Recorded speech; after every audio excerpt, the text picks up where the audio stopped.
তাহলে পুলিশের সামনে অপরিচিত একজন লোক নূরকে পেটাচ্ছে, পুলিশ কিছু বলতেছে না, সেনাবাহিনী কিছু বলতেছে না। আমি সবকিছু মিলিয়ে এটা সিদ্ধান্ত নিলাম যে হ্যাঁ, এটা আসলে পরিকল্পিত হামলা হয়েছে ভিপি নূরের উপরে। এখন প্রশ্ন হচ্ছে যে পরিকল্পিত হামলা কেন হলো, কেন ভিপি নূরের উপরে এত ক্ষোভ? দর্শক, এর পিছনে রয়েছে ভিপি নূরের উপরে ব্যক্তিগত আক্রোশ। আর মুখ দিয়ে এসেও, যেহেতু খারাপ কথাটা এসেও আমি আবার থামাচ্ছি, এই জিএম কাদেররা এই এই এই বদমাইশগুলা এরা কিন্তু ছিল রাষ্ট্রীয় ক্ষমতায়। বাংলাদেশের জনগণের টাকা চুরি, অর্থ চুরি এমনও কোনো অপরাধ করে নাই এই জিএম কাদের এবং জাতীয় পার্টি সকল ধরনের অপরাধ করেছে। এমনকি গণ অধিকার পরিষদের সর্বোচ্চ নেতা ভিপি নুরুল হক নূর, তার উপর পুলিশ এবং সেনাবাহিনীর যেই রক্তাক্ত অবস্থা করেছেন সেটা খুবই নিন্দনীয়। এখন এই হামলাটা কার নির্দেশে হলো, কে নির্দেশ দিল? দর্শক, বিএনপি কি এটার সাথে জড়িত আছে কিনা এই বিষয় নিয়ে কথা বলেছেন কাজী হেমায়েতুদ্দিন ভাই। আর বিএনপি যদি জড়িত নাও থাকে, কার নির্দেশে এই হামলাটা হয়েছে তার আলোচনা শুনবো। পাশাপাশি এই বিষয় নিয়ে আরো কথা বলেছেন মেজর দেলোয়ার হোসাইন। তার আলোচনা শুনলে বুঝতে পারবেন যে এই হামলা এখন নূরের উপর হয়েছে, এর কিছুদিন পর আরো অনেকের উপর হবে। হাসপাতালে মৃত্যুর সঙ্গে পাঞ্জা লড়ছে নূর, কিন্তু বাইরে চলছে জটিল রাজনৈতিক হিসাব নিকাশ, নির্বাচন কেন্দ্রিক রাজনীতির হিসাব নিকাশ। দর্শক, আজকে এমন কিছু কথা বলবো যেটা অনেকেই বলবেন যে মৃত্যুর সঙ্গে ভিপি নূর পাঞ্জা লড়তেছে, এই সময় এই কথাগুলি বলা উচিত কিনা। কিন্তু আমার মনে হয় যে সত্য যত তাড়াতাড়ি জানা যায় ততই মঙ্গল। দেখুন, ভিপি নূরের উপর হামলা যে পরিকল্পিত, এতে কোনো সন্দেহ নেই। এবং গতকালকে সাংবাদিক রাশেদুল হক রিয়াদ বলেছেন আমার চ্যানেলে যে বেশিরভাগ সেনা সদস্য এবং পুলিশ সদস্য কিন্তু দাঁড়িয়েছিল, গুটি কয়েক সেনা এবং পুলিশ এসে নূরের উপর হামলা চালায় এবং লাঠি দিয়ে খুঁচিয়ে খুঁচিয়ে তাকে রক্তাক্ত করার চেষ্টা করে। এবং অচেনা একজন লাল গেঞ্জি পরিহিত এসে কয়েকটা আঘাত করে। আমি কিন্তু সারা রাত ঘুমাইনি, অনেকের সঙ্গে ফোনে কথা বলছি বাংলাদেশে। তো আমি যা জানলাম যে কিছু লোক মনে করে যে এটা হয়তো একটা ডিজাইনের অংশ, যে পুলিশ এবং সেনাবাহিনী নূরকে মারবে, কিন্তু ওই রকম মারবে না, সামান্য একটু মারবে, কিন্তু অ্যাক্সিডেন্টলি মারটা বেশি হয়ে গিয়েছে। কিন্তু এই যুক্তিটা না আমার কাছে গ্রহণযোগ্য মনে হয় না। অন্য কিছু লোকের মতে যে সেনাবাহিনী বা পুলিশের একটা অংশ, তারা যে কোনো কারণেই হোক ভিপি নূরের উপর খুবই বিরক্ত, অথবা তারা কোনোটা জায়গা থেকে অর্ডার পেয়েছেন ভিপি নূরকে মারার জন্য। এখন প্রশ্ন হচ্ছে যে তাহলে অর্ডারটা কে দিয়েছে? অনেকেই বলতেছেন যে নির্দেশ দিয়েছেন পুলিশ প্রধান বাহার অথবা ডক্টর ইউনূসের স্বরাষ্ট্র বিষয়ক উপদেষ্টা খোদা বক্স। কিন্তু অনেকে আবার মনে করেন যে যখন সেনাবাহিনী এসে পড়ে স্পটে, এবং যেহেতু সেনাবাহিনীর ম্যাজিস্ট্রেসি পাওয়ার আছে, সুতরাং আসলে তখন নীতি নির্ধারণের ক্ষেত্রে ওই এলাকার সেনাবাহিনী যে কমান্ডার, সেই কমান্ডারের ভূমিকাটাই বেশি থাকে। এবং আমরা অবশ্যই অলরেডি জেনেছি, পিনাকি ভট্টাচার্য তার ফেসবুকে বলেছেন যে ওই এলাকার কমান্ডার কে কে ছিল, লেফটেন্যান্ট কর্নেল মেজরের কারা কারা ছিল বলেছেন না। কিন্তু এটাও স্পষ্ট না যে আসলে নির্দেশটা কে দিয়েছে, নির্দেশটা কি দিয়েছেন পুলিশের প্রধান নাকি সেনাবাহিনীর প্রধান নাকি সেনাবাহিনীর কমান্ডার। তো সোশ্যাল মিডিয়া যার যা ইচ্ছা, কেউ দায়ী করতেছেন পুলিশ প্রধানকে, কেউ দায়ী করতেছেন সেনাপ্রধানকে ইত্যাদি।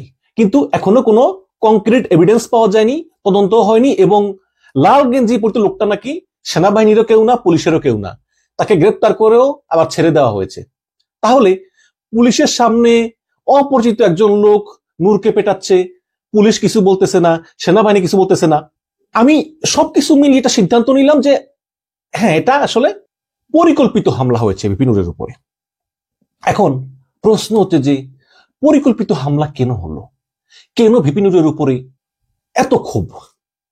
দর্শক, এর পিছনে রয়েছে ভিপি নূরের উপরে ব্যক্তিগত আক্রোশ প্লাস জটিল নির্বাচন কেন্দ্রিক হিসাব নিকাশ।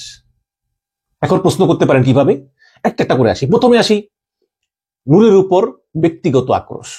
বাংলাদেশে যে কয়জন লোক রাজনীতি করে তার ভিতরে সবচেয়ে সাহসী হচ্ছে নুরুল হক নূর, এতে কোনো সন্দেহ নেই।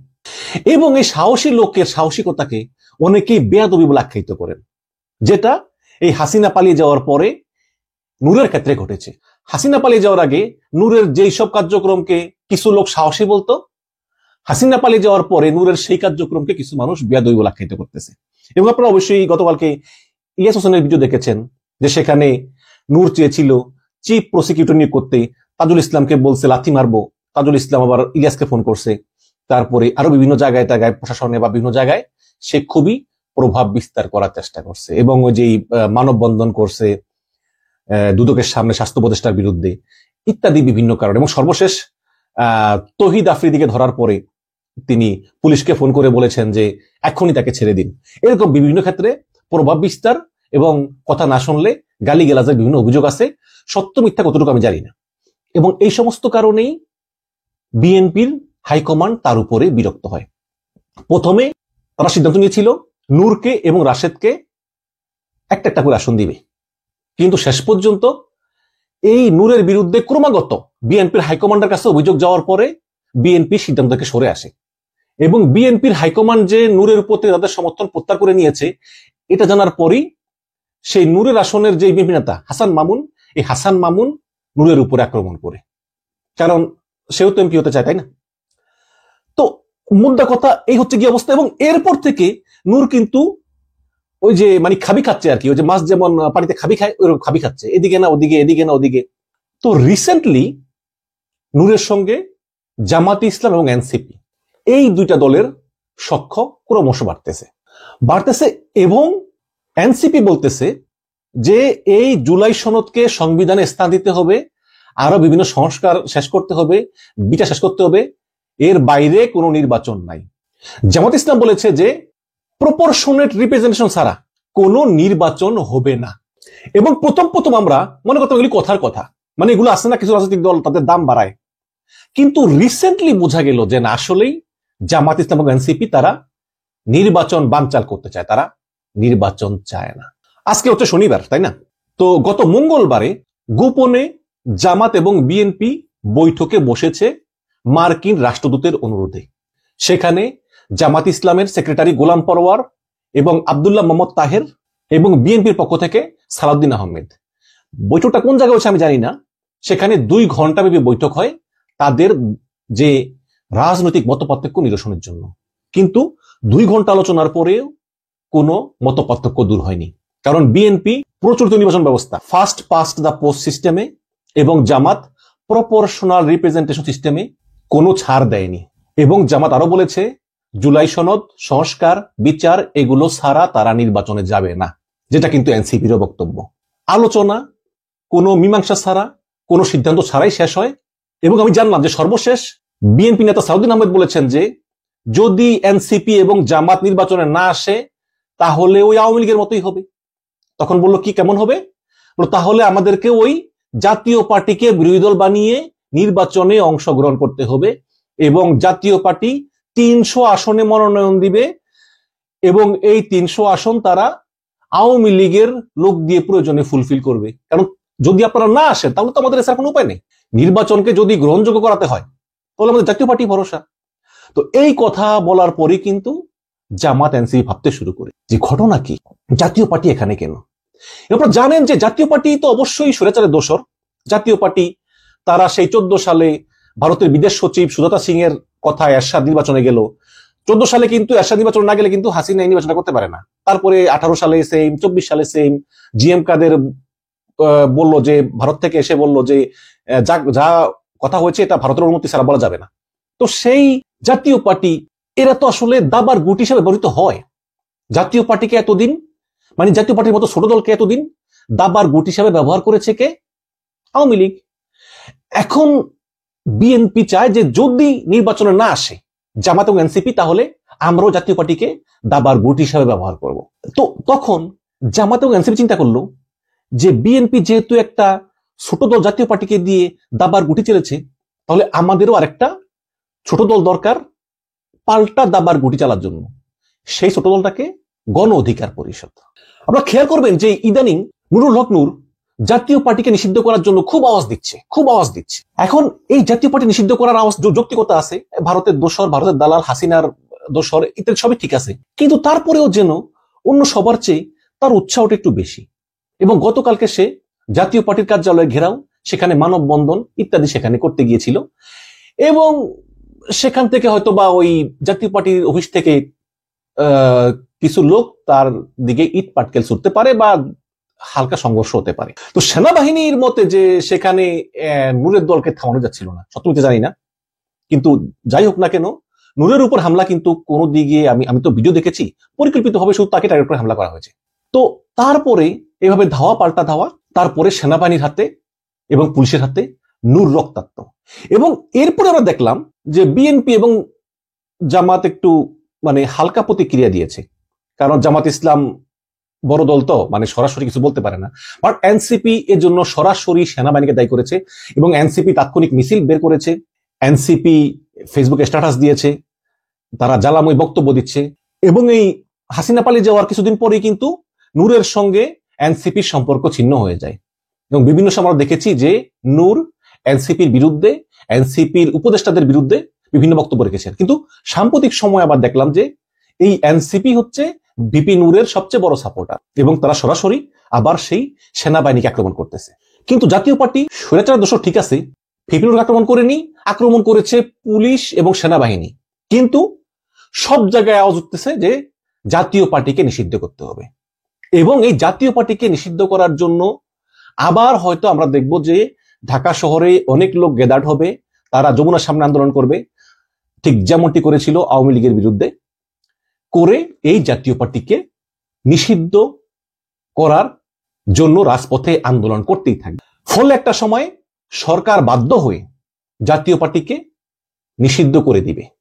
কারণ এনসিপির যুক্তি হচ্ছে যে যদি ইনু মেনন জেলে থাকে তাহলে জিএম কাদের বাইরে কেন, তাই না, তাকেও গ্রেপ্তার করতে হবে, এই ধরনের বিভিন্ন যুক্তি দিচ্ছে। তো এখন জামাত এনসিপির কথা হচ্ছে যে যদি আওয়ামী লীগের মতো জাতীয় পার্টিও নিষিদ্ধ হয়ে যায় তাহলে গ্রহণযোগ্য নির্বাচন করার জন্য বিএনপির এই এনসিপি আর জামাত ছাড়া কোনো উপায় নেই। আর যদি বিএনপি, এনসিপি এবং জামাতের শর্তগুলো মেনে নেয়, জুলাই সনদ, তারপরে প্রপোর্শনাল রিপ্রেজেন্টেশন, এগুলো নিয়ে মেনে নেয়, তাহলে ভিপি নূরকে হয়তো 4টা 5টা বা 6টা সিট বিভিন্ন জায়গায় ছেড়ে দেওয়া হবে। এরকম একটা ব্যাপারে আলোচনা হয়েছে বলে আমি জানতে পেরেছি। দর্শক, বিশ্বাস করা না করা আপনাদের দায়িত্ব। এবং এইসব কারণেই এই ঘটনাগুলো ঘটেছে এবং সেনাবাহিনীর একটা অংশ বা পুলিশের একটা অংশ তারা নূরের বিভিন্ন কার্যক্রমের কারণে আগে থেকে ক্ষিপ্ত ছিল, ঠিক কি কার্যক্রম আমরা জানি না, এই কারণেই তারা এই সুযোগ পেয়ে হাতছাড়া করেনি।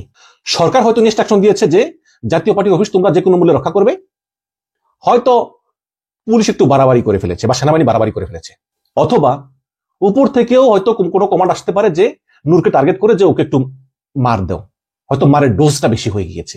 বাট নেপথ্যের কারণ কিন্তু এটাই যে জাতীয় পার্টিকে নিষিদ্ধ করতেই হবে আগামী নির্বাচনে, আর যদি তা না হয় তাহলে আওয়ামী লীগের মতো বিএনপিও জাতীয় পার্টিকে গৃহপালিত বিরোধী দল বানিয়ে সামনে নির্বাচনগুলোকে বৈধতা দেওয়ার চেষ্টা করবে, যেটা অলরেডি সালাউদ্দিন আহমেদ বলেছেন।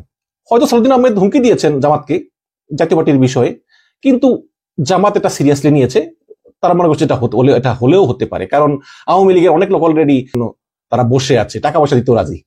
তো মূলত এই কারণেই হয়েছে এই গতকালকের এই ঘটনাটা। তবে আমি মনে করি যে এই আভ্যন্তরীণ যে ভোটের যে রাজনীতি, এই রাজনীতিটা যতই দিন যাচ্ছে ততই খুব জটিল আকার ধারণ করতেছে। আমি জানি না এর শেষ কোথায়, তবে আমি মনে করি যে নূরের উপর যে হামলা হয়েছে, এই হামলায় যেসব পুলিশ এবং সেনাবাহিনী জড়িত তাদেরকে শাস্তির আওতায় আনা উচিত এবং যে লাল গেঞ্জিওয়ালা তাকেও বের করা উচিত। এবং বড় বড় দলগুলো ছোট দলগুলোকে নিয়ে যে দাবার গুটি চালে, সেই গুটি চালাচালিও বন্ধ হওয়া উচিত।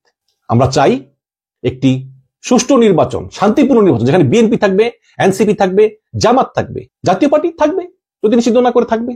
কিন্তু যতক্ষণ পর্যন্ত না নিষিদ্ধ হচ্ছে, তাদের অফিস রক্ষা করা সরকারের দায়িত্ব। তবে হ্যাঁ, সে অফিস রক্ষা করতে গিয়ে তারা কালকে যে বল প্রয়োগ করেছেন ওর উপরে, এটা হয়েছে এবং সেই আক্রমণ ফুটেজ গুলো আমরা দেখেছি যে পুলিশ এবং আর্মি তাকে কিভাবে পেটাচ্ছে এবং সে রক্তাক্ত, এবং তাকে যারা দেখে এসেছে তারাও বলছে তার অবস্থা ভালো না। তো এই পরিস্থিতি হঠাৎ কেন তৈরি হলো? আমরা গতকালকে দেখেছি যে বাংলাদেশে মঞ্চ ৭১ নামে যে একটা সমাবেশ করার চেষ্টা করেছে, তারা গোল টেবিল বৈঠক করার চেষ্টা করেছে এবং সেখান থেকে আসলে এক ধরনের জুলাই যোদ্ধারা যেভাবে আক্রমণ করেছে এবং তাদেরকে পুলিশের সোপর্দ করেছে, তাদেরকে আজকে কোর্টে তোলা হয়েছে। যাই হোক, আজকের দিনভরেই আমরা এই ঘটনাটা দেখলাম, কিন্তু পাশাপাশি আমরা গণ অধিকার পরিষদকে আজকে বিক্ষোভ কর্মসূচি পালন করতে দেখেছি জাতীয় পার্টির ব্যাপারে, এবং সেখান থেকেই তাদের সাথে সংঘর্ষ হয় সন্ধ্যার দিকে, এবং সেই সংঘর্ষের জেরেই এক পর্যায়ে পুলিশ এবং আর্মির সাথে সংঘর্ষ হয়, এবং সেই সংঘর্ষ পরে আমরা দেখলাম যে ভিপি নূর সহ অনেকে আহত হয়েছেন। তো এই ঘটনার প্রেক্ষাপট আসলে রাজনীতিতে কি বার্তা দিল সেটা নিয়ে আমরা কথা বলবো। কথা বলার জন্য আমাদের সাথে উপস্থিত আছেন মেজর দেলোয়ার হোসেন। আপনাকে স্বাগত আমাদের আজকের অনুষ্ঠানে। ধন্যবাদ। আসসালামু আলাইকুম। আমি আপনার কাছেই শুনতে চাচ্ছি যে ঘটনাটাকে আপনি কি শুধুমাত্র একটা বিচ্ছিন্ন ঘটনা হিসেবে দেখছেন, নাকি অনেক সুদূর প্রসারী একটা লক্ষ্য বা উদ্দেশ্য আছে বলে আপনি মনে করেন, নাকি ভিপি নুরের উপরে আসলে কোনো কারণে ভিপি নুরের দোষ ছিল? এই পুরো ব্যাপারটাতে আপনার কি মনে হচ্ছে? আজকের ঘটনা বা গতকালকে যে ঘটনা মঞ্চ ৭১, এই দুটো বিষয়ে আপনার কাছে একটু শুনতে চাই আগে। ৩রা আগস্ট ২০২৪-এর পর থেকে কোনো ঘটনাই বিচ্ছিন্ন নয়। প্রত্যেকটা ঘটনা পরিকল্পিত, তবে সুপরিকল্পিত বলবো না। একটা যুদ্ধের মাঠের মাঝখানে যেই খেয়স বা যেই ধরনের একটা বিশৃঙ্খলা থাকে, সেই বিশৃঙ্খলার মাঝখানেও কিন্তু শত্রুপক্ষ যেভাবে পরিকল্পনা চালিয়ে বিভিন্ন ধরনের ঘটনা ঘটানোর চেষ্টা করে ৩রা আগস্ট থেকে, কিন্তু ২০২৪ ৩রা আগস্ট থেকে তাই চলছে। ৩রা আগস্ট থেকে ৮ই আগস্টের মাধ্যমে কিন্তু অজিত দোভালের নির্দেশে এবং বর্তমান উপদেষ্টা সরকারের মাঝখানে যেসব ভারতীয় পরিকল্পিত উপদেষ্টা আছে তাদেরকে নিয়ে পরিকল্পনায় কিন্তু উপদেষ্টা এই সমস্ত ডক্টর ইউনূস ছাড়া বাকি মোটামুটি বেশিরভাগ ভারতীয় লোকজন বসানো হয়। তখন থেকেই কিন্তু বিপ্লবটা হাইজ্যাক হয়ে যায়, ছাত্ররা কোনো কিছুই বুঝতে পারে না। এবং তারপরের থেকে এই চুপ্পুর দিনে যখন আমি বহুবার বলেছি, আপনার অনুষ্ঠানও বলেছি, আমার সোশ্যাল মিডিয়াতে আমি অনেকবার বলেছি, আমি পোস্টও দিয়েছি যে যতদিন চুপ্পু থাকবে স্বস্থানে স্বপদে হাসিনার রেখে যাওয়া এবং ভারতের রেখে যাওয়া পদে, ততদিন বাংলাদেশে কোনোদিন স্থিতিশীলতা আসবে না। এবং এরপর থেকে একটার পর একটা ঘটনা যতগুলো ঘটেছে কোনোটাই বিচ্ছিন্ন নয়। এবং ইদানিং আপনি দেখেছেন ২-১ দিন আগেই মঞ্চ ৭১, যেখানে সম্পূর্ণ ভারতীয় দালাল এবং আওয়ামী লোকজন, আওয়ামী মানেই তো ভারতের দালাল, এরা মিলে উন্মুক্তভাবে একটা সভা করল। এবং অত্যন্ত পরিতাপের বিষয় যে জেনারেল ইব্রাহিমের মতো একজন মুক্তিযোদ্ধাও সেখানে, যদিও উনি শেষ সময়ে এসে হাসিনার শেষ আমলে এসে ক্ষমতার লোভ আর সামলাতে পারে নাই, উনিও সেখানে সামিল ছিলেন। এরকম আরো বহু লোক ছিল, সেনাবাহিনীর বহু অবসরপ্রাপ্ত লোক ছিল এখানে। একটার পর একটা ঘটনার মাধ্যমে কিন্তু ভারতের পরিকল্পনায় আওয়ামী লীগ শত শত কোটি টাকা খরচ করে কিন্তু বাংলাদেশের, যেটা আমি বহুবার বলেছি যে এই বর্তমান বাংলাদেশকে কখনোই স্থিতিশীল হতে দিবে না। তো মঞ্চ ৭১ করার পরে তারা এর আগে এবং মঞ্চ ৭১ দিয়ে তারা একটার পর একটা প্রচেষ্টার মাধ্যমে বাংলাদেশে আওয়ামী লীগ মাথাচাড়া দিয়ে ওঠার চেষ্টা করেছে, পারে নাই। এখন তারা স্পষ্টতভাবে জাতীয় পার্টি, যে হচ্ছে আওয়ামী দোসর ভারতীয় আরেক বড় দালাল, সোজা কথা বাংলাদেশ ধ্বংসে এবং বাংলাদেশের স্বাধীনতা, সার্বভৌমত্ব এবং গণতন্ত্র ধ্বংসের যেই সহচর, আওয়ামী লীগের সহচর, সেটা হচ্ছে জাতীয় পার্টি। আওয়ামী লীগের কার্যক্রম বন্ধ হওয়ার সাথে সাথে জাতীয় পার্টির কার্যক্রমও বন্ধ হয়ে যাওয়া উচিত ছিল, কিন্তু ডক্টর ইউনূস তাতে ভয়ঙ্করভাবে ব্যর্থ হয়েছে। এবং আওয়ামী লীগ মাথাচাড়া দিয়ে বারবার চেষ্টা করে উঠতে না পেরে, শুধুমাত্র বাংলাদেশে তো পুলিশ সেভাবে কার্যকর না, উপদেষ্টা সরকারও কার্যকর না, মূলত বাংলাদেশের যেই ছাত্র জনতাদের সচেতনতায় এবং তাদের চাপে এখনো কিন্তু আওয়ামী লীগ মাথাচাড়া দিয়ে দাঁড়াতে পারছে না কোথাও। সেই জন্য তারা ভারত, আমি মুখ দিয়ে তো খারাপ কথা বেরোয় না, তাই জিএম কাদেরকে আমি অন্য একটা বাজে কথা দিয়ে তার নামটা বলতে চাচ্ছিলাম, তা না হয় নাই বললাম। তো যেই বদমাইশটা এই জিএম কাদের হাসিনার আমলে ভারত ভ্রমণ শেষে বাংলাদেশে এসে বলেছিল যে বিস্তারিত আলোচনা হয়েছে ভারতের সাথে, কিন্তু ভারতের অনুমতি ছাড়া সে বলতে পারবে না। একটা স্পষ্ট দেশদ্রোহিতা। সেই জিএম কাদেরকে বা জাতীয় পার্টিকে ব্যবহার করে তাদের যেই সেকেন্ডারি ফোর্স সেটাকে ব্যবহার করে একটা টেস্ট কেস চলছে। টেস্ট কেসটা কি তার আগে প্রথমে বলে নিই, আমি আমাকে গত 5-6 বছরে বহুবার বহু মানুষ প্রশ্ন করেছে আপনি নূর সম্পর্কে কি মনে করেন, আমার মতামত কি। খুব ঘনিষ্ঠ 2-1 জনকে আমি বলেছি, বাট পাবলিকলি আমি কখনোই বলি নাই, কিন্তু সেটা বড় কথা না। একটা ব্যক্তির ব্যাপারে কেউই ফেরেশতা না, একটা ব্যক্তির ব্যাপারে তার ব্যাপারে কথা থাকতেই পারে। একটা রাজনীতিতে আসলে, জনসম্মুখে আসলে অনেক কথাই আসবে, যতক্ষণ পর্যন্ত স্পষ্টত দেশবিরোধী কার্যক্রমের কথাবার্তা না আসে ততক্ষণ পর্যন্ত সেটা নিয়ে পাবলিকলি কোনো কিছু নিয়ে বাড়াবাড়ি করা না করাই ভালো। তবে একটা জিনিস স্পষ্টত দেখতে হবে, নূর কিন্তু কোনোদিন কোনো রাষ্ট্রীয় ক্ষমতায় আসে নাই। রাষ্ট্রীয় ক্ষমতা এসেছে কিন্তু এই আমার মুখ দিয়ে এসেও, যেহেতু খারাপ কথাটা এসেও আমি আবার থামাচ্ছি, এই জিএম কাদেররা এই বদমাইশগুলা এরা কিন্তু ছিল রাষ্ট্রীয় ক্ষমতায়।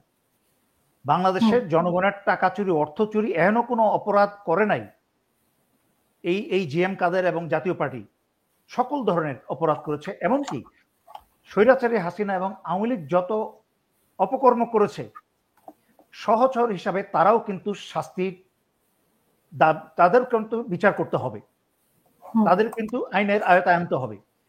কিন্তু সেখানে আজকে আমরা কি দেখতে পাচ্ছি যে নূর যখন মানে 1 বছরে জাতীয় পার্টির ব্যাপারে কোনো আলোচনা হয়েছে, অনেকে দাবি তুলেছে কিন্তু কিছুই হয়নি, সেই সুবাদে আজকেও নূর দাবি তুলেছে কিন্তু নূরের উপরে আক্রমণ। দ্যাটস মাই পয়েন্ট, যে এখনো পর্যন্ত কিন্তু আমরা জিএম কাদেরকে কারাগারে দেখি নাই। জাতীয় পার্টির কার্যক্রম নিষিদ্ধ করা তো দূরের কথা, এদেরকে সরকার মোটামুটি একটা ব্লাইন্ড আই দিয়েছে যে এরা থাকুক, আড়ালে থাকুক। কিন্তু ডক্টর ইউনূসের তো এমনি মাথা কাজ করছে না, বয়স 86 বছর হয়ে গেছে। আর মাথা কাজ যতটুকুই করছে ততটুকু বৈদেশিক ব্যাপারে, মিটিং, বিদেশে যাত্রা, এইসব ব্যাপারেই কাজ করে, দেশের ভিতরের ব্যাপারে কাজ করে না। তো উনি কারোর কথা শুনেন না বা শুনছেন না। ওনাকে যেই আশা করে এখানে বসানো হয়েছিল, দুঃখজনক হলেও সত্যি, উনি বেশিরভাগ অংশে উনি ব্যর্থ। বিশেষ করে আভ্যন্তরীণ যেসব সমস্যা, রাজনৈতিক এবং শৃঙ্খলা, আইন শৃঙ্খলা, এইসব সকল ক্ষেত্রে ব্যর্থ। সংস্কারে সম্পূর্ণ ব্যর্থ। সিভিল প্রশাসনের সংস্কার হয় নাই, সামরিক বাহিনীতে কোনো সংস্কার হয় নাই। শেখ হাসিনার এবং ভারতের বসানো সব লোকজন রয়ে গেছে। সুতরাং আজকের নূরের এই বিষয়টা কিন্তু সেই জন্যই বিচ্ছিন্ন বলা যাবে না। নূর যখন প্রশ্ন তুলেছে যে জাতীয় পার্টিকে কারা নিরাপত্তা দিচ্ছে, যারা অস্ত্র নিয়ে টহল দিয়ে গেল তার মিছিলের সময়, ভাষণের সময়, সেই কথা যখন সে উল্লেখ করেছে, তার পরপরই কিন্তু তার উপর আক্রমণ হয়েছে পুলিশ এবং সামরিক। দুঃখজনকভাবে, যা বলতে বলতে তো এখন লজ্জা শরমের সব চামড়াই চলে গেছে, যে সেনাবাহিনীও পর্যন্ত তাতে অংশগ্রহণ করেছে। কিন্তু সেনাবাহিনী অংশগ্রহণ করেছে, সেখানে গিয়েছে, তাতে সেনাবাহিনীর দোষের কিছু না, কারণ সেনাবাহিনীকে সেই বিচারিক ক্ষমতা দিয়ে এখনো মাঠে রাখা হয়েছে আইন শৃঙ্খলা রক্ষা করার জন্য। কিন্তু বিষয় যেটা আমি বলছি সেটা হচ্ছে, আমার দৃষ্টিতে যেটা এসেছে যে পার্টিকুলারলি একটা রাজনৈতিক দলের নেতা আজকে যদি ওই আমির খসরু হতো অথবা সালাউদ্দিন হতো, তাদের উপরে 2টা লাঠির বাড়ি দেওয়া হতো, তো আমার আপত্তি থাকতো না, কারণ এরা হচ্ছে সরাসরি ভারতের রয়ের গোয়েন্দা দালাল। কিন্তু নূরের ব্যাপারেও সমালোচনা আছে, আমি ওইদিকে যাব না। বাট সরাসরি সেনাবাহিনী একজন সদস্য লম্বা একটা লাঠি হাতে নিয়ে নূরকে লক্ষ্য করে সরাসরি তার বুকে বা পেটে আঘাত করার চেষ্টা করছে। অত্যন্ত আপত্তিকর, অত্যন্ত লজ্জাজনক।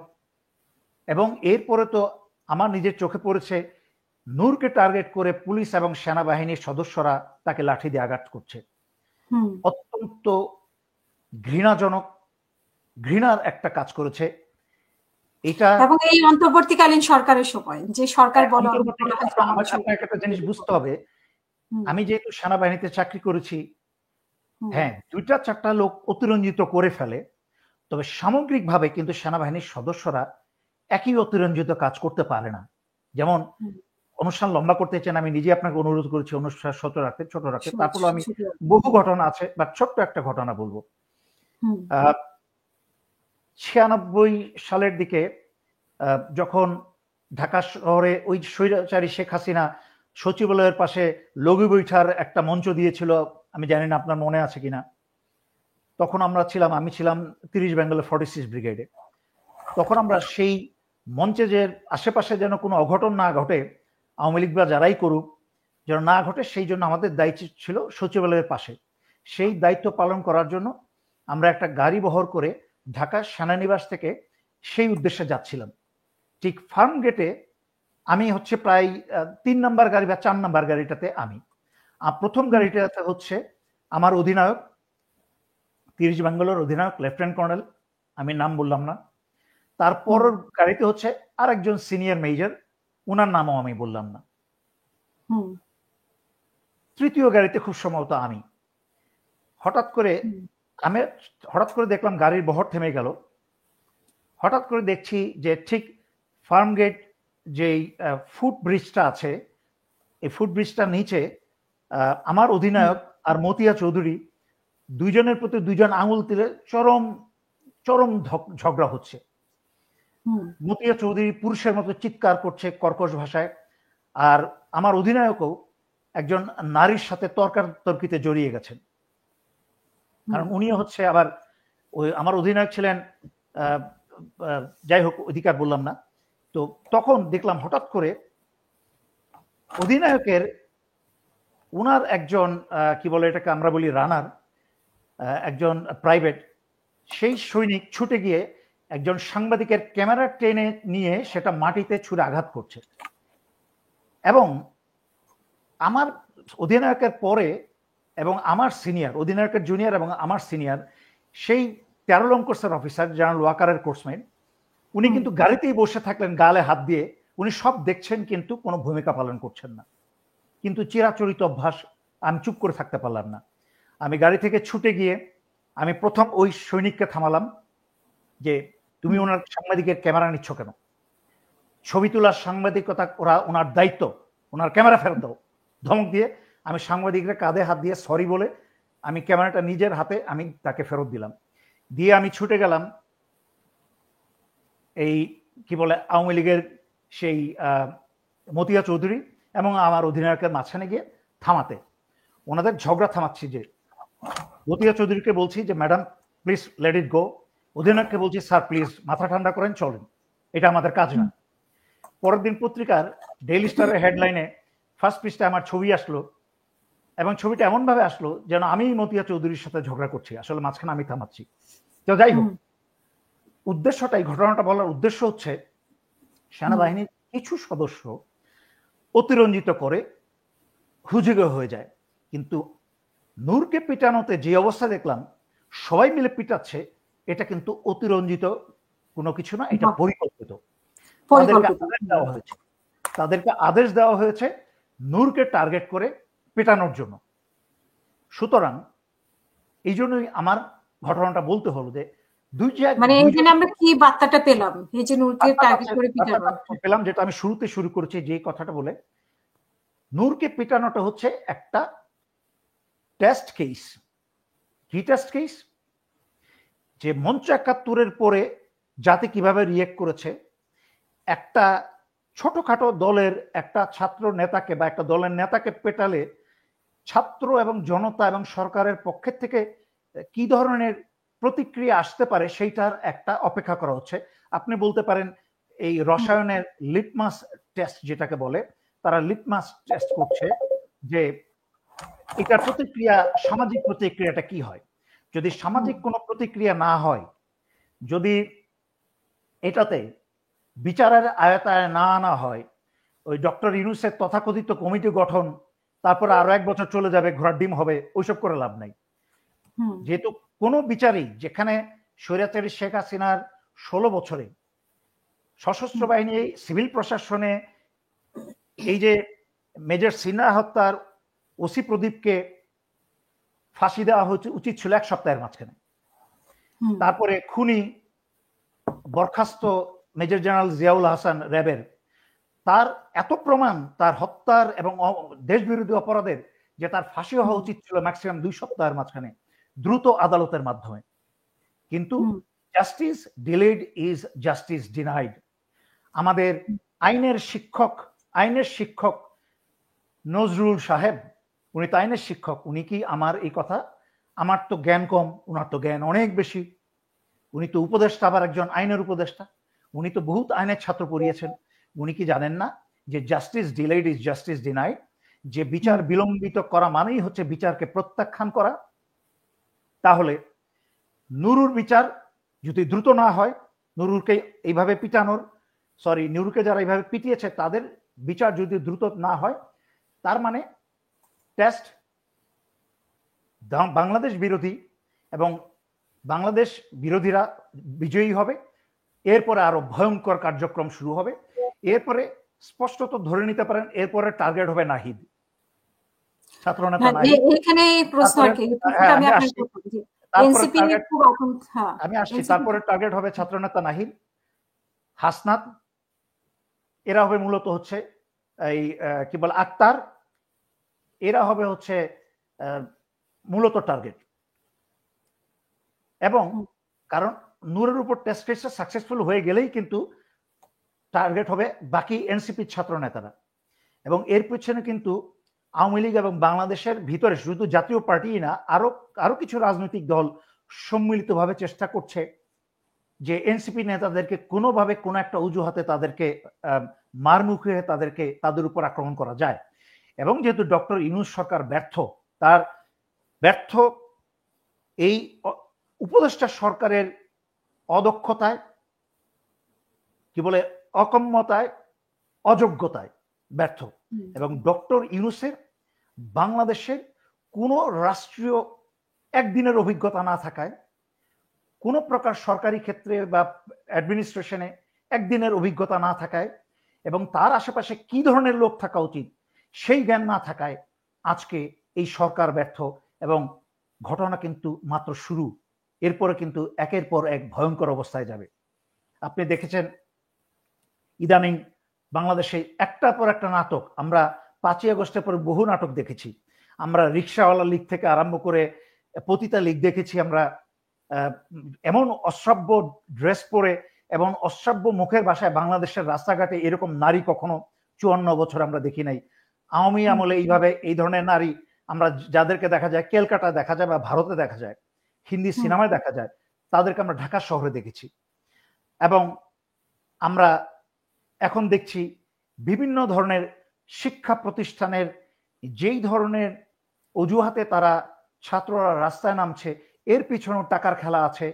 এই যে বুয়েট, তারপরে ডিপ্লোমা ইঞ্জিনিয়ার নামে লজ্জাজনক, তাদের লজ্জিত হওয়া উচিত যেসব বিষয় নিয়ে তারা রাস্তায় নামছে, যেখানে পৃথিবীর অন্যান্য বিশ্ববিদ্যালয়ের ছেলেমেয়েরা অন্য কারোর সাথে নিজেদের তুলনা করা, এসব করা না করা বাদ দিয়ে তারা পৃথিবীর বড় বড় আবিষ্কার করছে, তারা বড় বড় আবিষ্কারের নেশায় ছুটছে, পৃথিবীর বিভিন্ন বই পত্র পত্রিকায় তাদের নাম উঠছে।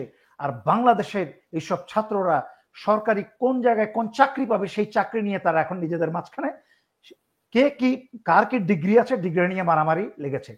এত বছর কিন্তু করে নাই, শুরু করেছে এখন এই 8ই আগস্টের পরে। এটাও কিন্তু ভারতীয় এবং আওয়ামী পয়সা দিয়ে করানো জিনিস। এর মাঝখানেও কিন্তু মনে রাখতে হবে, বুয়েটে কিন্তু সেই আবরারকে যে হত্যা করেছিল, যেই ভারতের ছাত্র নেতা, মনে আছে তো আপনারা তো সাংবাদিকতা করেন, এইসব করেন, আরো আমি নাম, তো ওই যে অমিত সাহা না কি যেন নামটা, হ্যাঁ, আমি তো এইগুলো নিয়ে পড়ে থাকি না, আমি ব্যক্তিগত বিষয় নিয়ে আমি কাউকে নিয়ে কোনো প্রোগ্রাম করি না, তারপরেও যতটুকু মনে আছে। তো ওদের আখড়া কিন্তু এখনো আছে বাংলাদেশে। এখনো দেখি এই যে শুনেন, এগুলা বলতে গেলে অনেক লম্বা হয়ে যাবে প্রোগ্রাম। যাই হোক, আমি এখানে আপনার প্রশ্ন জি এখন ওইটাই জানতে পারছি, মানে আমরা সাথে সাথে দেখলাম যে এনসিপি খুব রিয়েক্ট করলো। তো এটাই ওরা হয়তো বুঝতে পারছে যে এটা আপনি যেটা বলছেন যে নূর হচ্ছে একটা টেস্ট কেস, এরপরে তাদের উপরে আসতে পারে। আহ, যে যে সেনাবাহিনী তাদেরকে এপিসি করে নিয়ে আসলো, আক্রমণের পক্ষ মানে আক্রমণ থেকে রক্ষা করে নিয়ে আসলো, সেই সেনাবাহিনী আবার কি উল্টে গেল কিনা, বা এক একটা ঘটনা আমরা যেভাবে দেখতে পাচ্ছি 5ই আগস্টের পরে বা 71 মঞ্চ 71 থেকে শুরু করে। তো এবং আপনি নিশ্চয়ই দেখেছেন যে অ্যাডভোকেট ফজলুর রহমানের বাড়ির সামনে যেই ঘটনা ঘটলো, বা সব মিলিয়ে এখন একটা বাংলাদেশে একটা যে পরিস্থিতিতে আছে, নূরের ঘটনায় হয়তো আমরা কালকে আরো বেশি রিয়াকশন দেখতে পাবো, যদিও আজকে আমরা অনেকটা দেখতে পাচ্ছি। তো এনসিপি এই ক্ষেত্রে আতঙ্কিত বোধ করছে, যেটা আপনিও বলছেন বা আমরাও বুঝতে পারছি। তো আমরা শেষ করব আজকের অনুষ্ঠান। শেষ করার আগে আপনার শেষ বক্তব্য এই বিষয়ে আপনি আর কি বলবেন, যে নূর এবং এনসিপি আমি জনগণকে শুধু একটা অনুরোধই এবং করব। সেনাবাহিনী পুলিশ সম্পর্কে আপনার কি বার্তা দেওয়া আছে? আহ, আমি সামগ্রিকভাবে জনগণের উদ্দেশ্যে বলবো, সেনাবাহিনীর সম্পর্কে গত 6 বছর ধরে বলতে বলতে এবং তাদেরকে দেশপ্রেমিক হওয়ার জন্য, তাদেরকে নিজেদের কোরআন হাতে নিয়ে শপথ করার দায়িত্ব বা ওয়াদা রক্ষা করার জন্য 6 বছর ধরে বলতে বলতে কিন্তু সবার পিএনজি উঠে গেছে, কিন্তু আমার পিএনজি উঠে না। আপনাকে বুঝতে হবে, জেনারেল ওয়াকার আমার পিএনজি তুলতে চায় না, কারণ আমি ওনার আত্মীয়র উপর আঘাত করেছি, মিডিয়ার যুদ্ধ শুরু করে হাসিনার বিরুদ্ধে, এবং ওনাদের বিরুদ্ধে, ওনাদের হাসিনার বেনিফিশিয়ারি যারা এবং ভারতের বেনিফিশিয়ারি যারা, তাদের বিরুদ্ধে দেশের পক্ষে এবং জনতার পক্ষে কথা বলতে বলতে বলতে আমি কিন্তু এখনো পর্যন্ত বিপদমুক্ত হইনি। জেনারেল ওয়াকার কিন্তু কোনোভাবেই আমার পিএনজি তুলবে না বা তুলছে না। আপনাকে বুঝতে হবে, উনি ভালো করেই জানেন যে আমি সেনাবাহিনীকে আমি ভালোবাসি। সেনাবাহিনী, সশস্ত্র বাহিনী আমার দ্বিতীয় জন্মস্থান।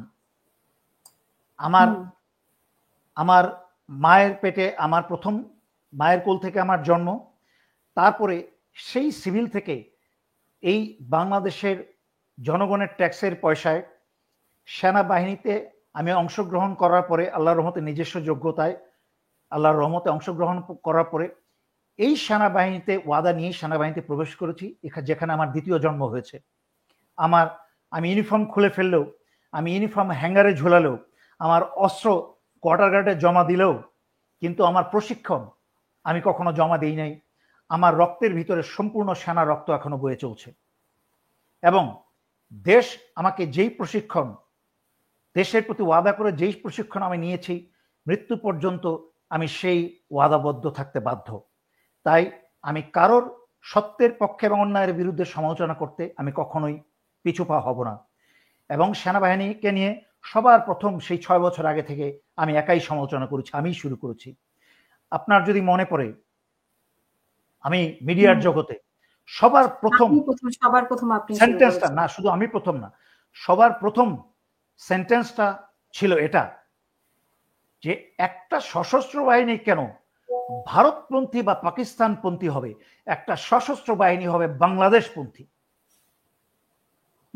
এটা দিয়ে শুরু করেছিলাম। তাই বুঝতে হবে, বাংলাদেশের সেনাবাহিনী, সশস্ত্র বাহিনীতে সৈনিক থেকে আরম্ভ করে 2-4 জন ছাড়া 99% আদার র্যাঙ্কস এবং ইয়াং অফিসাররা আমাকে ভালোবাসে, আমাকে পছন্দ করে। আমার নিজের মুখের কথা না, তারা যেভাবে আমার সাথে যোগাযোগ করে এবং বিভিন্ন গোয়েন্দা মহল থেকে আমার সাথে যেভাবে এত বছরে জানানো হয়েছে তার থেকে বলছি। আর যারা হাসিনার বেনিফিশিয়ারি, যারা এত বছর বেনিফিট নিয়েছে হাসিনার আমলে এবং হাসিনা চলে যাওয়ার পরেও যারা বেনিফিট পেয়ে যাচ্ছে, তারা আমাকে দেখতে পারে না, এবং তারাই আমার পিএনজি তুলতে দিচ্ছে না। আমার উপর যেই সামরিক নিষেধাজ্ঞা দিয়ে রেখে চলতে দিচ্ছে না। কিন্তু তারপরও আমি বলবো, বাংলাদেশের স্বাধীনতার সার্বভৌমত্বের স্বার্থে এর বিচার হতেই হবে।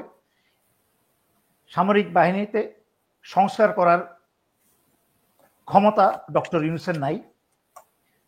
চুপ্পুকে ডক্টর ইউনূসের সবচেয়ে বড় অযোগ্যতা হচ্ছে, ডক্টর ইউনূস যেই কাজটা যার জন্য করতে পারছে না, এখনো সময় আছে, যদি জনগণের সামনে এসে সে বলে দেয় যে আমি এই জন্য অমুক মানুষগুলোর কারণে এই সংস্কারটা করতে পারছি না, দ্যাটস ইট। বাংলাদেশের সমস্ত জনগণ ওনার পাশে দাঁড়িয়ে যাবে, ওনাকে সাহায্য করতে, সেই সংস্কার যেন উনি করতে পারেন। কিন্তু উনি কেন করছেন না? কেন করছেন? কারণ সমস্ত বেনিফিট এই 1 বছর ধরে যত গ্রামীণ ব্যাংক এবং গ্রামীণ ফোনকে বেনিফিট দিয়েছে, যত প্রকার নিজের আত্মীয় স্বজন পরিচিত লোক আছে ওনার প্রতিষ্ঠানে সবাইকে উনি বেনিফিট দিয়েছে, কোনো সংস্কার করছেন না এবং করবেনও না। ওনাকে বুঝতে মানে হবে উনি এবং ওনার আত্মীয় স্বজন বা ওনার পরিচিত যাদের যা পাওয়া তাদের তা পাওয়া হয়ে গেছে। অ্যাবসলিউটলি আপনাকে বুঝতে হবে উনি যেই দিন শপথ গ্রহণ করেছে সেই দিনে উনার বিরুদ্ধে যে 100-র উপরে মামলা ছিল একদিন উঠে গেছে। কিন্তু শেখ হাসিনা এবং ভারত মিলে আমাদের ব্রিলিয়ান্ট মেজর জিয়ার উপরে যে এক গাদা মিথ্যা মামলা এবং ফাঁসির রায় দিয়েছে তা নিয়ে কিন্তু ডক্টর ইউনূসের কোনো মাথা ব্যথা নাই। তা নিয়ে কিন্তু ডক্টর ইউনূসের সামরিক উপদেষ্টা লেফটেন্যান্ট জেনারেল হাফিজ অবসরপ্রাপ্ত, ওনার কোনো মাথা ব্যথা নাই। ওনার সাথে আমি নিজে কথা বলেছি, আমি মেজর জিয়াকে ফোন নাম্বার দিয়েছে কথা বলার জন্য, তারপরও কোনো উনি পদক্ষেপ নেন নাই। আমি আন্তর্জাতিক আদালতের ব্যারিস্টার তাজুল সাহেবকেও আমি জিয়ার কেসটাকে ফরওয়ার্ড করেছি এবং অনুরোধ করেছি আপনি উনার কেসটা দেখেন। স্বৈরাচারের শেখ হাসিনা মিথ্যা মামলা দিয়ে, আওয়ামী মামলা দিয়ে জঙ্গি বানিয়ে তাকে ফাঁসির রায় দিয়েছে, অন্যান্য মামলা দিয়েছে। একটা ব্রিলিয়ান্ট অফিসারকে, একটা দেশপ্রেমিককে এইভাবে অন্যায়ভাবে দেশ থেকে এবং সমাজ থেকে বঞ্চিত করে রেখেছে। যারা দেশপ্রেমিক তারাই সাফার করছে, আর যারা বাটপার চোর বদমাশ যারা আগে ছিল তারাই আবার ডক্টর ইউনূসের ছায়া তলে এসে তারাই আবার সেই চুরি বাটপারি বদমাশি করে যাচ্ছে। রক্ত দিয়েছে 1500 শিশু, ছাত্র ছাত্রী, জনতা আহত হয়েছে আরো হাজার হাজার। ডক্টর ইউনূসকে কি এর জবাব দিতে হবে না? যদি আজকে এনসিপি ছাত্র নেতাদেরকে চিন্তা করতে হয়, দুশ্চিন্তা করতে হয় যে তাদের কি হবে, তাহলে কিন্তু মনে রাখতে হবে এই যে উপদেষ্টা সরকারের উপদেষ্টা বনে গেছেন কচু পাতার পানি, তাদেরকেও কিন্তু চিন্তা করতে হবে তাদের আগামীতে কি আছে কপালে। সুতরাং জনগণের উদ্দেশ্যে আমার উপদেশ হবে, আপনারা ওই যে এই মহিলাটা আছে না, কি জন্য নাম, বিএনপির একটা মহিলা, রুমিন ফারহানা, এদের তো নামও মুখে আনতে লজ্জা লাগে। যাই হোক, এরা আবার হাসনাতের সাথে লেগেছে, কোনো পার্সোনালিটি নাই, লজ্জা শরম নাই, হায়া বেহায়া নাই। এরা হাসনাতের মতো বাচ্চা ছেলে পেলেদের সাথে লেগেছে। এত বছর ক্ষমতায় দেখেছে, গাছেরও খেয়েছে, তলারও কুড়িয়েছে, বহুবার এমপিত্ব পেয়েছে, পয়সা চুরি করেছে, আওয়ামী লীগের অধীনে থেকেও খেয়েছে, তারপরে এদের পেট ভরে না। আবার এখন সংস্কার না করে নির্বাচনের জন্য এদের মাথা খারাপ হয়ে গেছে, আবার খাই করতে শুরু করেছে। বাচ্চা বিয়ে হলে তার সময় মতো বিয়ে হলে, বাচ্চা হলে হয়তো বা হাসনাতের মতো একটা বয়সের ছেলে থাকতো, কিন্তু হাসাদের সাথে মারামারি করতে দিতে হয় না।